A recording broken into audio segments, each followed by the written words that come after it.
네, 증시 인사이트 이어가겠습니다. 올 들어서 가장 다사다난했던 업종, 섹터를 꼽으라면 어디를 꼽으시겠습니까? 저는 엔터주를 꼽겠습니다. 너무나 많은 이슈가 있었죠. 오늘 하이투자증권 박다겸 연구원 모시고 함께 얘기 나눠보겠습니다. 안녕하십니까? 네, 안녕하세요. 마치 태풍이 지나간 것 같습니다. 그렇게 표현해도 될까요? 그렇죠. 네, 예, 그 얘기는 나중에 하고요. 먼저 중국 한안령이 엔터 쪽에도 좀 해제가 될 것이다라는 기대감 이런 것들이 주가에 좀 영향을 미치는데 최근 엔터주 주가 흐름 어떻게 보셨습니까?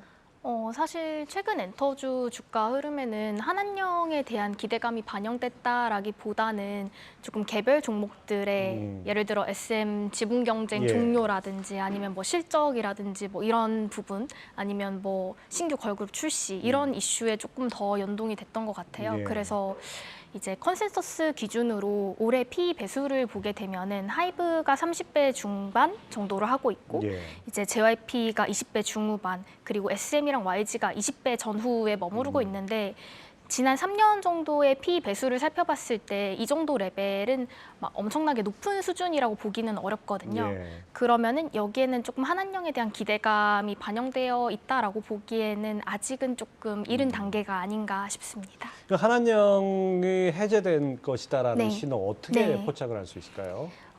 일단 지금도 사실 일부 중국 아티스트, 그러니까 중국 국적이거나 아니면 외국 국적의 제3국이거나. 네, 제3국의 아티스트들 같은 경우에는 중국에서 활동을 하고 있었고 지난 3년 동안에도 그 대표적인 네. 게 이제 블랙핑크의 태국 네. 국적의 리사 같은 네네 경우. 리사 씨 같은 경우에 청춘유니 프로그램이 폐지되기 전까지 멘토로 활약을 하면서 굉장히 중국에서 인지도를 많이 올렸던 예. 케이스이기도 하고 그런데 이제 한안령 동안 방송에 못 나간 케이팝 아티스트는 결국 한국인 국적의 아티스트들이 못 나갔었는데 만약에 그런 분들까지도 방송에 나간다든지 아니면 예능 출연한다든지 아니면은 뭐 드라마에 드라마 나온다든지. 네 네. 현지 드라마에 나온다든지 뭐 이런 이슈들이 있게 되면은 그 다음 단계로 뭔가 한국 아티스트들의 오프라인 공연까지도 기대해봐도 예. 되지 않을까라는 생각이 드는데 실제로 지난 3월 20일에 중국 정부에서 이제 외국 가수의 상업 공연 신청을 다시 받기를 시작했어요. 뭐 물론 한국만을 타겟으로 한 게 아니라 모든 외국 가수를 예. 타겟으로 한 건데 뭐 그런 신호들도 사실 한국 가수들 입장에서는 뭐 좋은 신호 중에 하나다라고 볼 수는 있습니다. 예. 만약에 그게 풀린다면 뭐 코로나 리오프닝 관련 수혜하고는 비교가 안 되게 이것도 상당한 모멘텀이 되겠죠. 네, 큰 모멘텀이 될 수 있을 거라고 보고 있습니다. 우리 박다겸 연구원 리포트를 통해서 보니까 올해 K-팝의 해외 팬덤 확장은 청신호가 될 것이다. 이렇게 전망하셨던데요. 어떤 배경입니까? 네, 저는 일단 K-팝 팬덤 확장을 크게 두 가지 측면에서 바라보고 있는데 첫 번째가 양적 측면의 확장이고 두 번째가 질적 측면의 예. 확장입니다. 양적 측면의 확장이라고 하면은 결국 글로벌 SNS 플랫폼들을 통해서 예. 많은 수의 이제 글로벌 오디언스에 노출을 되는 걸 의미하는 거고 질적 성장이라고 하면은 그 시청하는 오디언스 중에서 실제로 돈을 내는 유저로 전환되는 이제 과금 금액이 올라가는 거를 질적 성장이라고 저는 보고 있는데 일단 양적 성장에 대해서 말씀을 드리면은 지난 긴 시간 동안 2010년대에 K-팝이 지금 이렇게 산업의 지위를 가지게 되기까지 사실 유튜브를 통해서 유튜브가 성장하는 과정에서 그 위에 얹혀서 굉장히 고성장을 했던 그렇죠. 거거든요. 예. 블랙핑크랑 BTS 같은 경우에는 여전히 이제 유튜브에서 가수 기준으로 가장 구독 수가 많은 이제 아티스트이고 사실 이 유튜브의 성장이 작년 하반기부터 조금 정체되면서 예. 그러면은 유튜브의 수혜를 받던 K-팝도 성장이 조금 정체되는 거 아니야라는 조금 우려가 있습니다. 다만 이제 저는 틱톡이라는 플랫폼이 올라오면서 유튜브가 조금 꺾이고 있다라는 예. 걸 감안할 때 틱톡에서 K-팝 가수들은 사실 작년에 그 전해보다 더 큰 성장들을 거뒀다라는 점들 감안할 때 이제는 틱톡에서 조금 새로운 팬베이스를 K-팝 아티스트들이 확보하고 있고 틱톡 같은 경우에는 사실 유튜브랑 조금 인구 믹스가 다르잖아요. 그렇죠. 틱톡은 이제 MZ 비중이 더 높은데 K-팝을 주로 소비하는 유저가 MZ라는 거를 감안했을 때 오히려 더 좋은 이제 기회들이 이제 양적인 면에서도 열리고 있다라고 말씀드릴 수 있을 것 같고. 이 자막에 나오는데 뉴진스 같은 네. 경우에 틱톡에 팔로워 수가 630만 명이 달합니다. 네. 놀랍네요. 네, 뉴진스 같은 경우에 사실 데뷔한 연차 대비로 봤을 때 팔로워 수가 굉장히 큰 아티스트인데 예. 뉴진스보다 같은 소속사에서 먼저 데뷔한 그룹이 르세라핌이죠. 예. 르세라핌이 500만 명이 안 되거든요. 그런데 뉴진스가 630만 명 가지고 있고 4년차 언더의 걸그룹으로 봤을 때 630만 명의 구독 수를 가진 이제 틱톡 팔로워 수를 가진 아티스트는 에스파밖에 없습니다. 아, 예. 뭐 저는 뭐 이제 소위 말하는 이제 뭐 기성세대고 나이 먹은 장년 세대인데 요즘 걸그룹이나 아이돌 그룹 이렇게 보면은 정말 빠져든 것 같아요. 너무 이렇게 그러니까 세계적으로 이렇게 크게 각광을 받는 거 아닌가 싶습니다. 자, 엔터주에서 탑픽을 꼽아 주신다면요. 저는 탑픽으로 하이브를 제시드리고 있는데 올해 연간 이제 K-팝의 성장을 논할 때 제가 아까 양적 성장 말씀드렸는데 예. 질적 성장 같은 경우에는 이제 과금을 많이 하는 국가에서 성장이 나와야지 질적 성장이 가능한 거거든요. 그렇죠. K-팝 유튜브 조회수 기준으로 보게 되면은 이제 단일 국가 기준으로 전체 유튜브 조회수에서 10%를 차지하고 있는 국가가 한국밖에 없고 나머지 이제 조회수는 나머지 국가들은 10% 미만으로만 소비하고 있습니다. 예. 그런데 앨범 수출액을 기준으로 보게 되시면은 전체 앨범 수출액 안에서 2022년 기준으로 봤을 때 일본 비중이 37%, 그리고 중국 비중이 22%, 미국 비중이 17% 정도가 돼서 이 세 개 국가만 합해도 80%가 조금 안 되는 비중을 차지하고 있거든요. 그래서 이 세 개 국가에서 고성장이 나올 수 있는 IP를 보유하고 있는가가 올해 엔터테인먼트 업종에 투자할 때 주요한 포인트라고 보고 있고, 특히 이제 중국 같은 경우에는 아직 언제 열릴지 모르는 상황이긴 하지만 이제 업사이드로 남겨두시면 될 것 같고, 예. 일본이나 미국에서 좋은 반응을 얻고 있는 IP 라인업을 다수 보유하고 있기 때문에 이제 첫 번째로 하이브를 좋아하는 거고, 두 번째 포인트는 위버스라는 플랫폼을 예. 통해서 이제 4월부터 프라이빗 메시지 서비스를 하이브가 이제 새롭게 출시를 하게 됩니다. 그렇게 되면은 그동안 수익하고 있지 않았던 이제 새로운 수익 흐름이 추가가 된다라는 프라이빗 점. 메시지 서비스가 어떤 겁니까? 이제 아티스트랑 앱을 통해서 채팅을 할 수 있는 서비스고, 월에 뭐 얼마가 될지는 모르겠지만 기존에 서비스하고 있는 디어유 같은 케이스 보면은 이제 4,000원 중반 정도를 인당 구독하는 형태를 띠고 있는데, 유료로 채팅을 할 수 있는. 네네. 그런 서비스가 지금 몇 명이 들어올지 모르는데 생각보다 많이 들어오게 된다 하면은 당연히 업사이드가 될 수 있다라고 바라보고 있고요.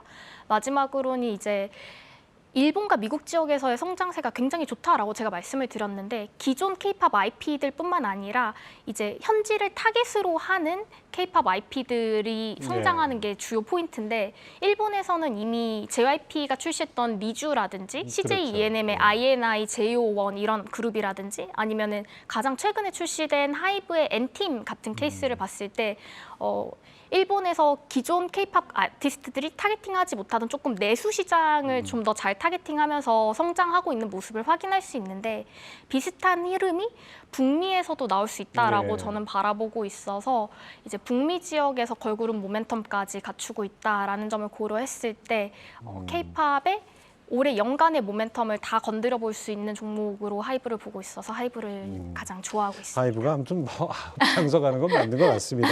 근데 이제 하이브에도 약간의 아킬레스건이 하나 있어요. SM 엔터테인먼트 이 카카오의 공개 매수에 이제 넘기기로 했는데 44%밖에 못 팔았어요. 그러면 나머지 그 갖고 있는 주식이 상당히 평가 손실이 불가피한데 이 부분은 어떻게 봐야 될까요? 어제 종가를 기준으로 봤을 때 이미 15만 원에 판 주식과 이제 만약에 어제 종가로 팔아야 된다 나머지를 하고 합산을 해보면은 손실이 대략 300억 원 중후반 정도 됩니다.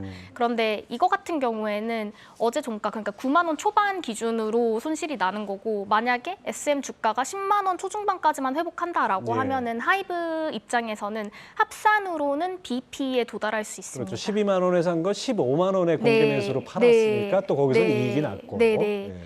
그런데 이제 하이브 입장에서는 이게 단순히 손익이 중요한 게 아니라 위버스라는 플랫폼을 크게 키우는 게 올해 하이브의 가장 중요한 일인데, 거기에서 이제 카카오와의 SM 협의를 통해서 SM IP들이 위버스 플랫폼에 들어올 수 있는 네. 창구를 마련했다라는 점에서 봤을 때 저는 긍정적으로 보고 있습니다. 뭐 지금 당장은 평가 손이지만 오히려 더 긍정적인 시너지가 날 수 있는 여지도 있겠네요.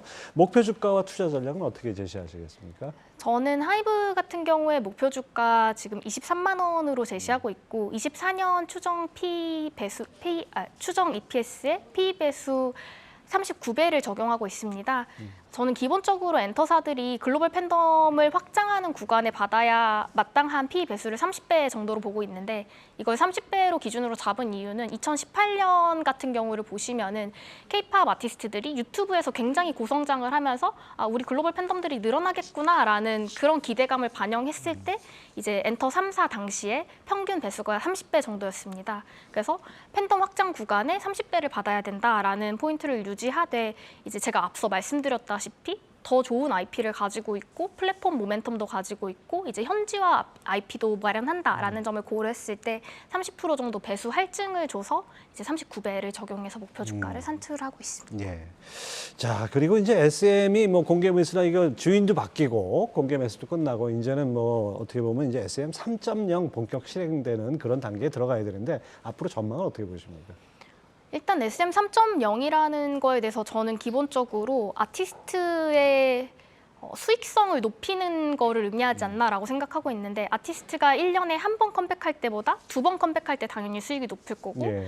아티스트가 앨범만 팔 때보다 관련된 MD를 더 많이 팔 때 수익성이 더 높을 거지 않습니까? 그런 측면에서 같은 IP를 가지고 있어도 더 돈을 많이 벌게 되는 이제 초입이 올해가 될 거다라고 보고 있고 지배구조 개선의 측면에서는 사실 라이크 기획 같은 회사들이 있음으로 인해서 그동안 SM의 약간 마진율을 훼손하는 예. 측면들이 있었는데 그런 부분들이 메이크업 된다라는 걸 봤을 때 실적 측면에서 SM 같은 경우에는 올해 견조한 성장을 보이지 않을까 생각하고 있습니다. 예. 자, YG 엔터테인먼트 요즘 블랙핑크 월드 투어 때문에 관심을 모으고 있는데요. 그 뭐 또 새로운 또 신인 그룹 데뷔도 있고 이거 YG 엔터테인먼트는 어떻게 보고 계십니까? YG 엔터테인먼트 같은 경우에도 사실 IP 라인업들이 모두가 활동을 시작하는 시기이고 굉장히 좋게 보고 있긴 합니다만 이제 신인 그룹이 올해 상반기에 선공개곡을 내놓고 그 다음에 이제 하반기에 앨범을 내놓을 예정이거든요. 그렇게 되면은 실적에 실제로 기여하게 되는 시점은 상당히 조금 예. 뒤쪽으로 봐야 되게 되고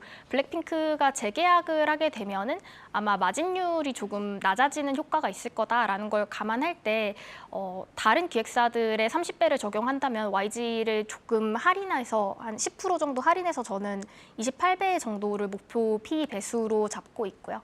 다만 이제 엔터사 전체의 좋은 일들, 예를 들어서 틱톡에서 팔로워 수가 다 같이 는다든지 예. 아니면은 한한령 해제가 뭐 기대가 되면서 다 같이 모멘텀을 받는다든지 뭐 이런 이슈들에 있어서는 당연히 같이 갈 수밖에 없다라고 보고 있습니다. 자, 끝으로 이 JYP도 살펴봐야죠. 트와이스, 스트레이트키즈.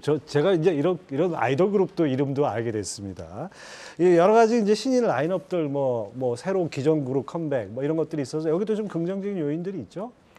네, 일단 JYP 같은 경우에는 주력 라인업이 트와이스랑 스트레이키즈라고 보시면 되는데 이 두 그룹의 특징이 일본과 미국 시장에서 굉장히 팬덤이 공고하다라는 점이고 그러다 보니까 최근에 트와이스 같은 경우에는 최근 앨범 판매 선주문량이 170만 장이었는데 그 직전이 110만 장이었거든요. 이거 많이 들었네요. 네, 그런데 9년차 걸그룹이 이 정도 고성장을 할 수 있는 이제 동력은 국내라든지 일본 같은 오래된 지역이라기보다는 이제 그 외의 지역에서 새롭게 팬덤을 편입하고 있기 때문이고 그게 북미다라고 보고 있는데 그런 북미 지역에서 이제 오는 4월부터 아마 북미 현지화 걸그룹을 JYP에서 론칭을 할 예정입니다. 그렇게 되면은 당연히 기존 JYP 팬덤들이 이 그룹에 대해서 관심을 둘 수밖에 없고 이 그룹에서도 저희가 과거에 리주에서 확인했던 것과 유사한 성공을 조금 기대해 볼 만하다라고 보고 있어서 JYP 같은 경우에는 30배보다 조금 할증한 이제 뭐 31.5배 정도를 타겟 배수로 보고 있습니다.